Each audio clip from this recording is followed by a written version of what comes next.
Kabanata 5931. Alam ni Harvey ang tungkol sa mga caste sa mundo ng martial arts. Karaniwan, pipili ang mga paaralan ng ilang babaeng may pambihirang talento bilang suporta, o caste. Pagkatapos gamitin ang mga caste na ito, mapaparalisa ang mga ito habang buhay, o mamamatay na lang sila. Hindi na kailangang pakialaman ni Harvey si Miley dahil sa kanilang nakaraan.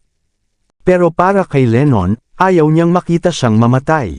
Bukod pa rito, likas na masasama ang mga taong naghahanap ng mga caste. Mabilis na lumapit si Harvey. Iwanan mo siya at umalis ka. Natigilan ang masayang grupo, at tumingin kay Harvey nang hindi makapaniwala. Oh, ang bilis magbago ng panahon, ano? Sa huli, wala nang karapatan ang mga taong katulad nito na tumayo sa harap natin sa Amerika. Muling tumingin ang lalaki kay Harvey. Masaya ako ngayon. Hindi ko na kailangang pakialaman ka ngayon. Umalis ka na. Kilala ko ang babaeng ito. Kaya hindi mo siya pwedeng dalhin, sabi ni Harvey. Sa distansyang ito, malinaw na nakikita ni Harvey na sinumpa si Miley. Ang sumpa ay tila may katulad na epekto sa naranasan ni Mandy. Kilala mo siya, napailing ang lalaki. Wala kang pakialam kung kilala mo siya. Kahit asawa mo siya o kapatid mo, mapupunta siya kay Young Master Emil. Kung patuloy kang magdadaldal, papatayin ka namin ngayon din. Lumabas ang mga kalbong lalaki, at malamig na tumingin kay Harvey. Layuan mo ang mga ganitong bagay, bata, banta ng lalaking may tato.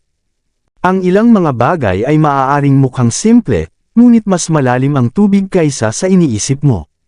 Mapapasubo ka, at ibabaon mo ang buong pamilya mo kung hindi ka mag-iingat. Mamamatay kayong lahat ng masakit. Lumuhad ka at humingi ng tawad kay Mr. Remy. Kung hindi, kailangan mong gumapang palabas sa lugar na ito. Tumingin si Harvey sa lalaking may tato. Ikaw ay mamamayan ng bansang ito, ngunit hindi mo pinipigilan ang isang tao na samantalahin ang isang babae at plano mong tumulong din. Ano? Ang lalaking ito ba ang amo mo? Agad na dumilim ang mukha ng lalaking may tato. Huwag mo kaming sisihin sa mangyayari, bata. Ako dapat ang nagsasabi niyan sa iyo. Bibigyan kita ng 3 segundo. Kung hindi mo siya pakakawalan pagkatapos.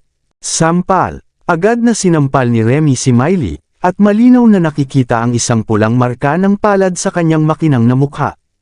Binabantaan mo ba ako? Kinamumuhian ko ang mga taong gumagawa niyan sa akin. Kung patuloy kang magdadaldal ngayon, pipilitin kong gawin ang gusto ko sa kanya dito. Mapaparalisa siya kapag natapos na siya kay Young Master Emil, anyway. Mas mabuting mag-enjoy muna kaming mga lalaki. Ha. Nagtawanan ang mga kalbong lalaki matapos marinig ang mga salitang iyon. Bum-ontong hininga si Harvey, saka lumapit. Hinubad ni Remy ang sinturon niya, at itinulak si Miley sa pader na may malamig na ngiti. Magmadali kayo, mga bata. Tapusin na ang ignoranteng batang iyan. Payapa ko kayong pahintulutan lahat kung tapos na ako dito. Mabilis lang ito. Inangat niya ang mixing palda ni Miley, at isang masamang tingin sa mukha niya. Nakangising nanlilin lang ang lalaking may tattoo, at gumawa ng senyales. Baliin ang mga buto niya. Panatilihin siyang buhay. Sisihin siya kapag namatay ang babae. Nagsimulang huminga ng mabilis ang mga kalbong lalaki, at kinakaskas nila ang kanilang mga leeg habang naglalakad palapit, plano na kumilos. Bam! Walang sinayang na segundo, sinipan ni Harvey ang lahat pagkalapit nila. Narinig ang tunog ng mga nababasag na buto ng tapokan niya ang kanilang mga braso.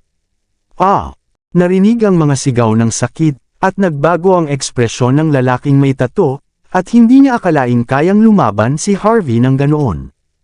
Gayunpaman, hindi niya natatakot si Harvey, at mabilis niyang hinugot ang kanyang baril at tinanggal ang safety lock, saka itinutok ito sa ulo ni Harvey.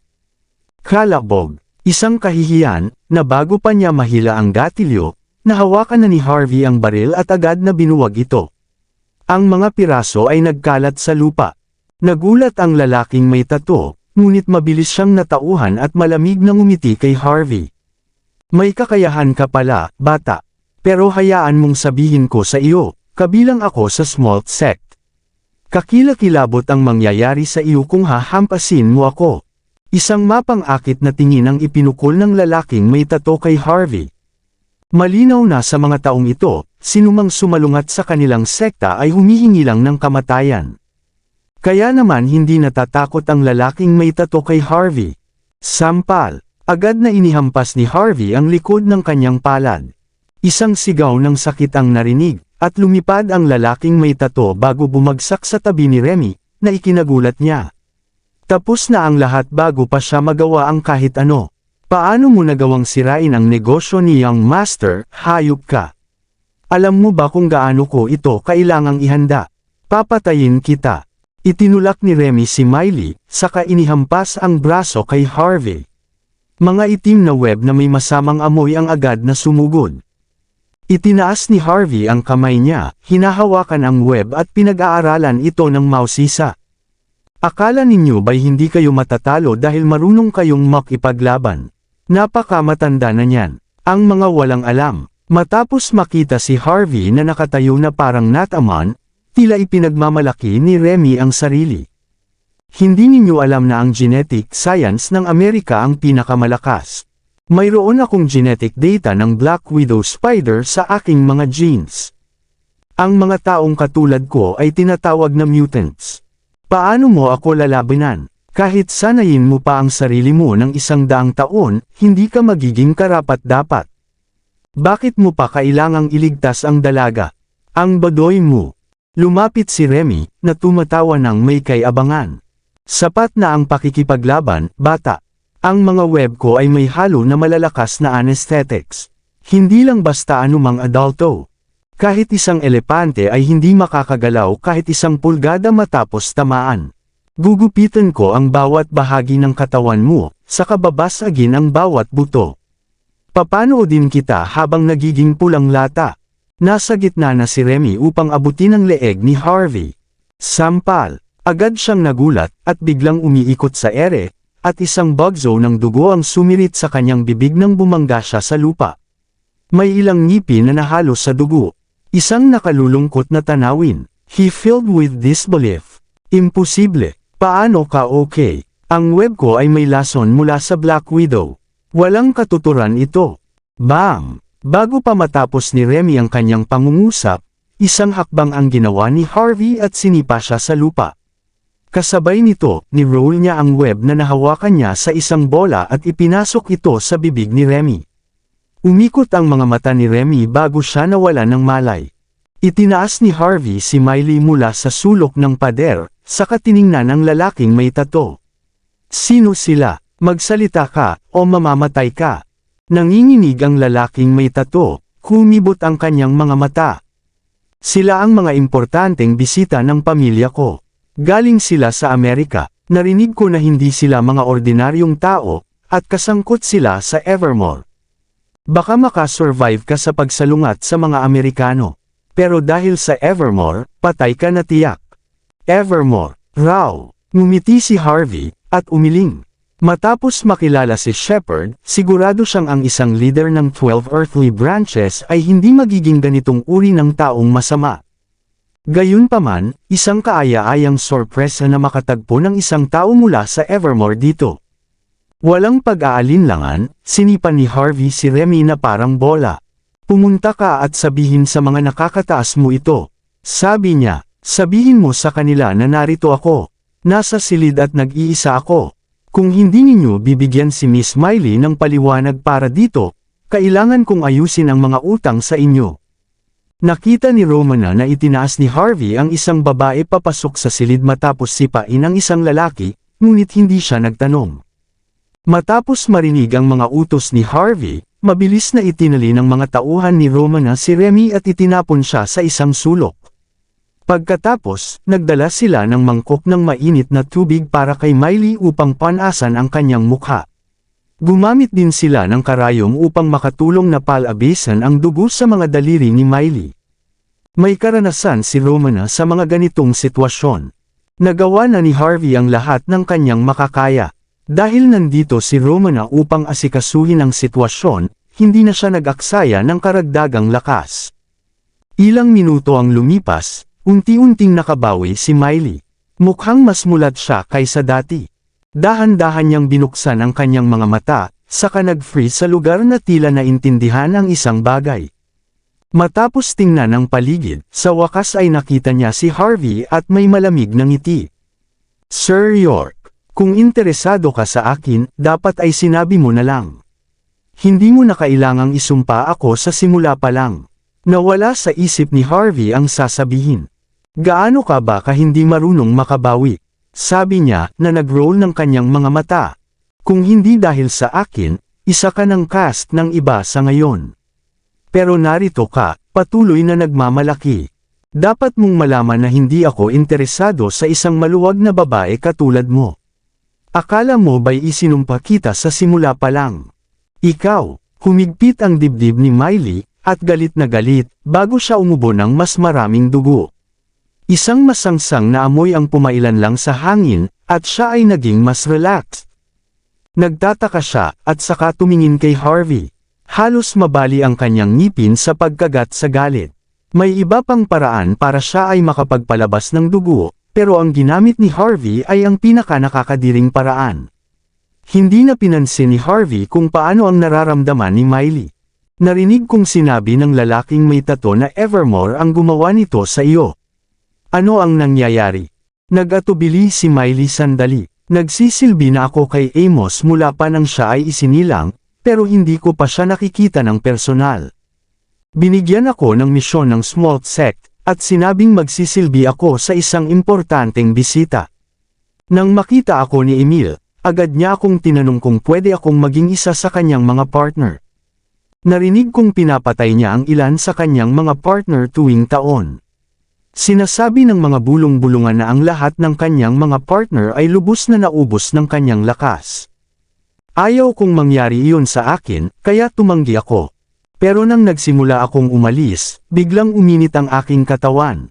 Nasa isip ko pa rin, pero naglakad ang katawan ko pabalik dito nang walang kontrol. Alam mo na ang natitira. Pinisil ni Harvey ang kanyang mga mata. Gaano kalalim ang kaalaman mo tungkol kay Emil? Hindi masyado, pero alam kong siya ay anak ni Henrik, sagot ni Miley, na may pagdududa. Tumawa si Harvey. Anak ni Henrik. Hindi ba niya alam na ang kanyang pinakamataas na disipulo ay naparalisa ko? Bakit hindi siya natatakot? Akala mo ba'y natatakot si Henrik sa iyo dahil pinaralisa mo ang kanyang pinakamataas na disipulo? Sumagot si Miley na may pangungut siya. Huwag nating pag-usapan ang pagkakaroon niya ng ganap na kontrol sa Chinatown. Ang katotohanan na nakikipagtulungan siya kay Young Master Amos sa ngalan ng Evermore ay marami nang sinasabi. Magdurusa ka kung maliitin mo siya. Ganoon ba? Ngumiti si Harvey. Kung ganoon, maghihintay na lang tayo. Maraming salamat sa lahat ng sumusubaybay. Please subscribe and follow my YouTube and Facebook channel, Filipino Novel. Maraming salamat po. Kabanata 5935. Sinabi ko na sa mga tao mo na nandito ako nang iligtas ko ang iyong buhay. Darating na sila upang magdulot ng gulo anumang sandali. Ngumiti si Harvey. Kung natatakot ka, maaari kang umalis kahit kailan mo gusto. Hindi kita pipigilan. Ikaw, matinding tiningnan ni Miley si Harvey bago siya bumantong hininga. Huwag kang mag-alala. Hindi ako aalis. Hindi ako bobo. Kung aalis ako ngayon, aalisin lang ako ng small sect upang maging cast ni Emil. Normal lang iyon. Ang mga alagad ng Inner Temple ay mga sakripisyo lamang, anyway. Bumantong hininga si Miley, at maliwanag ang kawalang pag-asa sa kanyang mga mata. Tumingin si Harvey sa kanya mula sa gilid ng kanyang mata. Hindi kita gusto, pero para kay Ginoong Lennon, paprotektahan kita hanggat manatili kang nasa likod ko. Huwag kang mag-alala. Tiningnan siya ni Miley na parang kakaiba, saka muli siyang bumantong hininga. Ang iyong mga kasanayan, lakas, at background ay maaaring gawing isa ka sa mga nangungunang tao sa buong bansa. Pero mayroon kang isang nakamamatay na depekto. Alam mo ba kung ano iyon? Ano iyon? Tanong ni Harvey ng kalmado. Masyado kang malambot, sagot ni Miley. Mula pa noong sinaunang panahon, ang mga taong gumagawa ng mahahalagang bagay ay walang iba kundi mga walang awa. Ang pagiging malambot ay hindi katangian ng isang elite. Kung ako sa iyo, hindi ko na lang papansinin ang isang babae na paulit-ulit na nagpapahirap sa akin. Sisipain ko pa siya habang siya ay nasa lupa. Dahil dyan, mananatili ka na lamang bilang tagasunod ng iba, at hindi mo kailanman makokontrol ang iyong sariling kapalaran, sabi ni Harvey. Tungkol naman sa paraan ng aking pamumuhay. Ako ang magpapasya kung ano ang gusto kong gawin. Basta't makagawa ako ng mga tamang desisyon na hindi ko pagsisisihan sa hinaharap, ayos na yun para sa akin. Kasabay nito, sa isang silid sa ikalawang palapag, itinulak ng lalaking may tato ang pinto habang tinatakpan ang kanyang dibdib. Agad na tumingin ang buong silid sa kanya. Mukhang labis silang nalilito, dahil hindi nila akalaing ganito ang magiging kalagayan ng lalaki. Sa sofa sa gitna ng silid, isang lalaki at isang babae ang nagiinuman ng tsaa. Ang lalaki ay may gintong buhok, amber na mga mata, at mataas na ilong. Mukhang isang Easterner siya, ngunit makikita rin ang mga katangian ng isang kanluranin sa kanya. Maliwanag na siya ay may halo ng lahi. Ang babae sa kanyang tabi na nasa 20 ay nakasuot ng puting damit, at may mukha siyang kasing laki ng palad ng isang tao, at malalaking mata, matulis na ilong, at maliit na bibig. Maganda ang kanyang katawan at may mahahabang binti, isang sulyap lang, at walang sinuman ang makakapigil na hindi siya titigan, na parang siya ay isang makatas na peach. Ang blondeng lalaki ay walang iba kundi si Emil. Ang babae naman ay isa sa mga alagad ni Amos, si Zyla Garcia. Nagmumukhang nag-aalala si Zyla matapos makita ang kanyang tauhan sa ganitong kalagayan. Isang kaakit-akit na ekspresyon, ngunit ang mga taong nakakakilala sa kanya ay nauunawaan na siya ay labis na nagalit sa mga sandaling iyon. Pasensya na, Miss Zyla. Nakaharap kami sa isang hayop na kumuha kay Miley matapos kaming pabagsakin. Mukhang medyo natatakot ang lalaking may tattoo, pero pinilit pa rin ang sarili na makapagsalita. Patuloy na kumikiskas ang kanyang mga mata.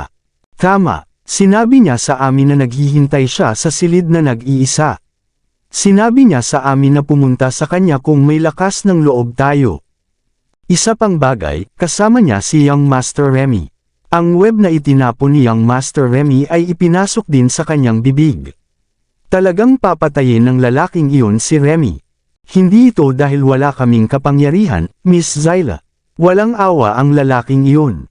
Wala kaming magagawa. Nagmukhang naguguluhan ang mga tao doon matapos marinig ang mga salita ng lalaking may tato. May makapangyarihang pagkakakilanlan ng small sect sa dulong bahagi, sino ang manggahas na lumaban sa atin sa simula? Bobo ba ang lalaki? O mayroon siyang hangarin na mamatay? Bukod dito, si Young Master Remy ay kabilang sa Evermore. Palaging tahimik ang Evermore, ngunit ang mga nakakaalam ay alam kung gaano kalakas ang organisasyong ito. Anumang leader ng 12 earthly branches ay kayang bumuo ng isang nangungunang pamilya gamit ang mga puwersang kanilang kontrolado. Malamang ay nasa isang ganap na ibang liga sila kumpara sa mga pamilya. Ang pagtutol sa small sect at Evermore ay tanging tiyak na kamatayan lamang. Ibinaba ni Emil ang kanyang tasa, at pinisil ang kanyang mga mata. Kawili-wili. Hindi nakapagtataka na ang aking walang silbi na mga nakatatandang kasama ay nagdurusa ng napakaraming pagkalugi sa isang lugar na katulad nito.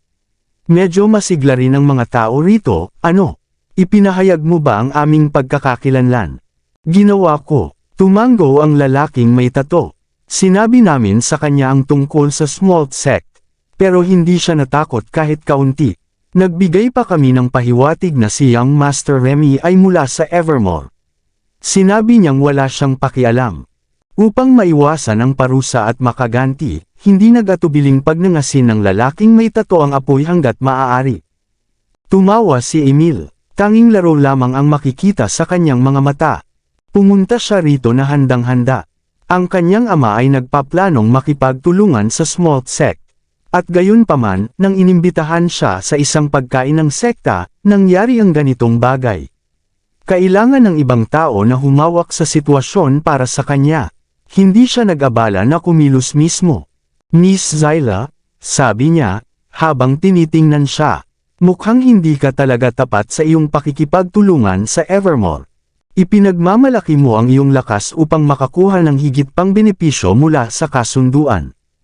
Kung hindi ka handang ipasa si Miley, sabihin mo na lang. Hindi ako magagalit. Tungkol naman sa araw na ito, hayaan na lang natin itong ganito. Babalik ako sa Amerika bukas. Ayaw kong maabala sa isang lugar na katulad nito. Nakakahiya iyon. Lahat ay napahanga, saka tumingin kay Zyla na may mga nakakatakot na ekspresyon. Alam nilang nagiging sarcastic lamang si Emil.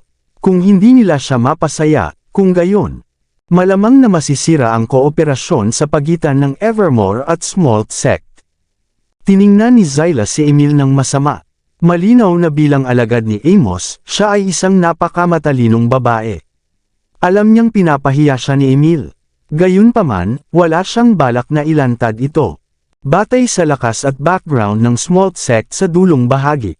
Kahit ang 5 nakatagong pamilya o ang nangungunang 10 pamilya ay hindi manggahas na lumaban sa amin dito, sabi niya matapos tapusin ang kanyang tsaa.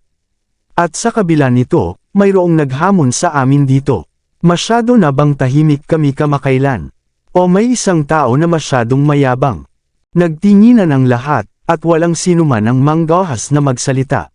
Humigop si Zyla ng isa pang tasa ng tsaa, at ngumiti siya habang tinitingnan ang mga pattern ng bulaklak sa tasa. Anuman ang kaso, mukhang may hangarin na mamatay ang lalaking iyon. Naisip ng lalaking may tato ang isang bagay. Miss Zyla, narinig ko na may isang lalaking nagngangalang Master York na nanalo sa kompetisyon sa Oasis. Hindi lang siya naghamon sa amin, kundi pinahiya rin si Stefan dati. Sa palagay mo, siya ba iyon? Sinasabi mo ba si Harvey York? Ang lalaking kahit si Stinger ay natalo. Ibinaba ni Zyla ang kanyang tasa, na may pagka-curious na tingin sa kanyang mukha. Narinig ko na siya. Sinabi ni Young Master na siya rin ang kinatawan ng Martial Arts Alliance ng bansa. Mayroon siyang kahangahangang titulo at medyo makapangyarihan din. Gayunpaman, hindi pa rin siya kayang tumugma sa Smalt Sect. Maraming tao sa kapangyarihan sa dulong bahagi ang humamon sa amin mula pa noong sinaunang panahon. Pero lahat sila ay sumuko. Naghugot si Zyla ng isang badge na gawa sa meteorite, at itinapon ito kay Lupus, ang lalaking may tato. Tanggapin mo ang badge na ito, at sabihin sa lalaking iyon ito. Wala akong pakialam kung anong lakas at background ang mayroon siya. Kailangan niyang humingi ng tawad sa amin dahil sa paglapastangan sa aming importanteng bisita. Ibalik mo si Miley dito upang pasayahin si Young Master Emil din. Ipinaalala sa kanya na alamin kung ano ang pinakamabuti para sa kanilang sarili. Kung hindi, wala na siyang ibang pagkakataon sa lalong madaling panahon. Ang lalaking may tato ay si Lupus. Nagsimula siyang maging masaya nang hawakan niya ang badge. Magaling siya kumpara sa ibang mga disipulo sa Aidnar Temple, at siya ay inferior kay Welt, pero hindi kayang labanan ng isang ordinaryong tao. Higit sa lahat, siya ay tapat na tagasunod ni Zyla. Mukhang napaka-proud siya nang hawakan ang badge sa kanyang kamay. Sa kanyang isip, walang sinuman ang manggahas na disrespect ang Smalt Sect. Ano kung ang Wolven Tribe? Ano kung ang 4 na dakilang tribu? Kailangan nilang lumuhad sa harap ng badge, kahit papaano. Ang badge ay may parehong kapangyarihan tulad ng master ng sekta. Mula pa noong sinaunang panahon, ang badge ng Smalt Sect ay palaging mas kapaki-pakinabang kumpara sa mga sagradong utos ng mga hari. Mas gugustuhin pa ng mga mandirigma na labanan ang mga tao sa kapangyarihan kaysa sa badge mismo. Nakaramdam si Lupus na kaya niyang labanan ang sinuman. Ipinakita niya ang kanyang kamay at itinutok ang daliri sa 8 sa mga disipulo ng Smalt Sect, sa kamatatag na lumakad palabas ng silid. May ilang magagandang babae na lumapit upang manood ng palabas. Nagsimula ng maging higit na mapagmataas si Lupus. Ang mga tauhan at gwardya na walang panahon upang tumugon ay agad na nahampas sa lupa sa sandaling tumawid sila sa daan ng grupo. Isang taong aksidenteng napadpad dito ang inangat, saka brutal na sinampal. Nagtakip ang tao, ito ang kanyang unang pagkakataon na makakita ng isang napakabigla. Bam! Ang pinto ng silid bilang number 1 ay sinipa. Ang mga waiter na naglilingkod sa pinto ay naipasok din sa loob. Maraming tao ang pumasok ng matatag. Sa harap ng lahat, ang 8 disipulo ng Smalt Sect ay nagpakita ng hindi maipaliwanag na pagnanais na pumatay. Ang mga magagandang babae ay nakatayo na may nakatukod na mga braso habang pumapasok, sabik na naghihintay sa palabas. Pagkatapos makuha ang tamang mood ng lahat, nakayakap si Lupus at tumawa ng malamig. "Patay ka na, hayop na bata." Tiningnan niya ang paligid, at nakita si Harvey na kalmadong umiinom ng tsaa. Si Remy ay nakahandusay sa sulok ng pader, at walang malay. Tumingin si Miley kay Lupus na may naguguluhang tingin, saka tahimik na ibinaba ang kanyang ulo. "Sobra ka sa daldal." Tinignan ni Harvey si Lupus. "Mayroon bang kaunting asal ang mga tao ninyo? Gusto mo bang masampal pa? Hindi ba sapat na ang natamo mo kanina? Natalo mo ako, bata.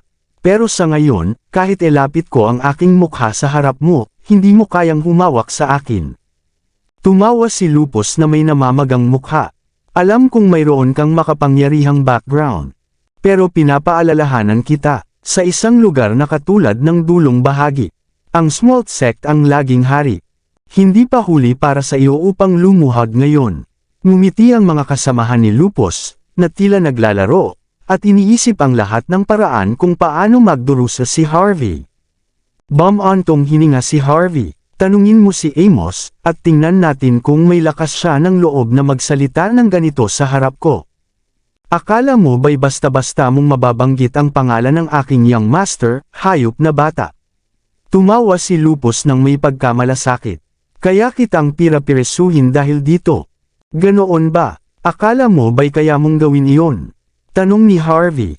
"Hindi ako, pero ito ay tiyak na magagawa," sabi ni Lupus. Itinapon niya ang badge ng meteorite sa coffee table sa harap ni Harvey. "Tumingin ka ng mabuti, hayop. Ito ang badge ng Smalt Sect. Ang badge ay may parehong kapangyarihan tulad ng master. Kung hindi mo igalang ang badge, darating ang sekta sa iyo, kahit anong halaga."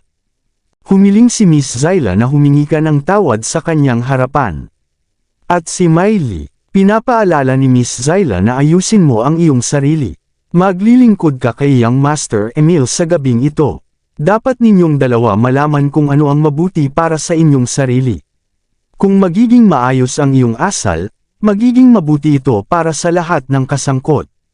Kung gumawa ka ng anumang labag sa batas, hindi lang kayo, kundi pati ang inyong mga pamilya at suporta ay magbabayad ng mahal para dito. Nakatayo si Lupus na may nakasakay na mga braso, na para bang siya ay talagang hindi matatalo. Matapos lahat, naihagis na niya ang badge. Sa kanyang isip, walang sinuman ang manggahas na lumaban sa Smalt Sect. Ipinakita rin ng iba sa kanyang grupo ang mga mapagmataas na ekspresyon. Lahat ay naghihintay na matakot si Harvey at lumuhod. Sa isang lugar na katulad ng dulong bahagi, ang badge mismo ay mas kapaki-pakinabang kaysa sa batas. Sinasabi na may isang pagkakataon na may bandido na napakatindi na hindi siya natatakot sa batas, at palaging hinahamon ang mga pulis. Humingi sila ng tulong sa Smalt Sect, at ang ginawa lang nila ay magpadala ng isang monghe na may badge ng sekta, at lumuhod ang bandido. Maliban sa sumuko, ano pang ibang pagpipilian ang mayroon si Harvey? Habang lahat ay naghihintay para sa magandang palabas, kalmadong ibinaba ni Harvey ang kanyang tasa. "Iangat mo ang badge at ipakita ito sa akin. Paano ko malalaman kung totoo o peke ang bagay na iyon kung hindi mo ito ipapakita?" Tumawa si Lupus matapos marinig ang mga salita ni Harvey na nagalit. Tiningnan niya si Harvey, at muling tumawa. "Gusto mong ipakita ko ito sa iyo? Akala mo ba'y kahanga-hanga ka lang dahil sa iyong kalamangan, hayop ka? Hayaan mong sabihin ko sa iyo. Humihingi ka na ng kamatayan sa puntong ito. Gusto ni Miss Zyla na panatilihin kang buhay. Ngunit sabik akong patayin ka ngayon din." Nilakihan ng mga magagandang babae ang kanilang mga mata, at bumantong hininga.